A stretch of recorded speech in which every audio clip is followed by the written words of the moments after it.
Hello again, good afternoon to you. Welcome to Business. Consumers are the major determinants of either upward or downward reduction in prices of goods and services in the downstream petroleum sector.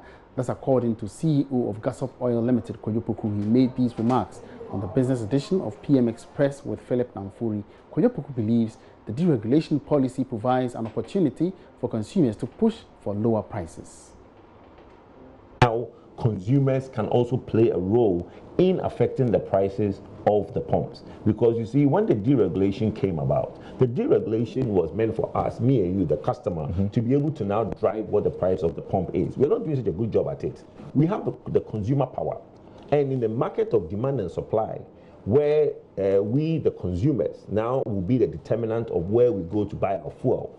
I clearly see on some streets, and I don't want to mention any company's names, but in West Legon area, you find some fuel stations that are dead cheaper than almost every station in the area. Meanwhile, the taxi driver who's complaining about fuel prices will drive past this fuel station, who is very cheaper and probably 20 pesos cheaper, and go to another company which is maybe 30 pesos or more than where he's just driven by.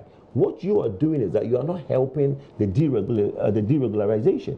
What we are supposed to do as customers is to patronize the cheaper fuel stations. So you look at the board before you enter the forecourt, you look at how much they've signed up there to make sure that it's that price, then go to the pump. Don't only look at what is at the signage. At the pump, also look to make sure that what they put at the signage is what they're actually pumping for you. Because they could also have a situation whereby they will advertise cheaper at the signage, and when you come in, it's not the same. But if we are able to patronize cheaper filling stations, then they would give the incentive to reduce it further. Now, the Chartered Institute of Marketing Ghana has officially launched the 30th edition of its annual Marketing Performance Awards, which would focus on building synergies among corporate organizations. This year's event, which coincides with the CIMG's 30 years of existence, will be held under the theme Celebrating 30 Years of Promoting Marketing Excellence Synergies for the Future. Bismarck Hausa has more in this report. The aim of the CIMG National Marketing Performance Awards is to contribute immensely towards organizational and professional performances for practicing marketers. National Vice President and Chairman of the Awards Planning and Selection Committee, Daniel Kasati, says his outfit seeks to align corporate organizations to best practices in the country. This year, we are looking at a big overview of 30 years of the CIMG Awards. That's why, how do we pull together all resources to derive the necessary synergies for marketing performance going forward, beyond the 30 years that we have been doing these awards. The first category we talked about was about the marketing matrix. We say organizations cannot continue to pour their resources in the arena of marketing without the necessary tools to measure their performance. It becomes very essential, and the more they do that, the more they waste their resources. So once we begin to encourage marketing organizations to measure what they put in, it is one of the surest ways for them to operate effectively.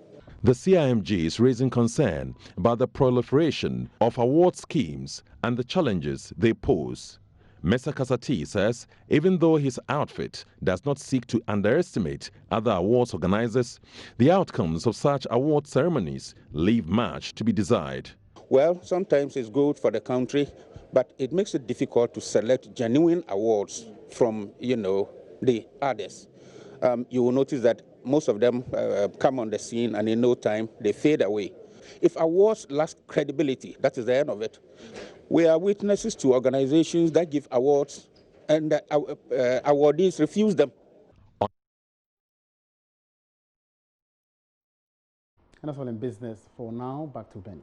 Thank you very much, Emmanuel Abouajeriafe. Coming up shortly in sports, the Confederation of African Football to sue online television platform BEOUTQ and satellite providers Arabsat for pirating all 36 group matches of this year's AFCON. Baba Tanda has got the details.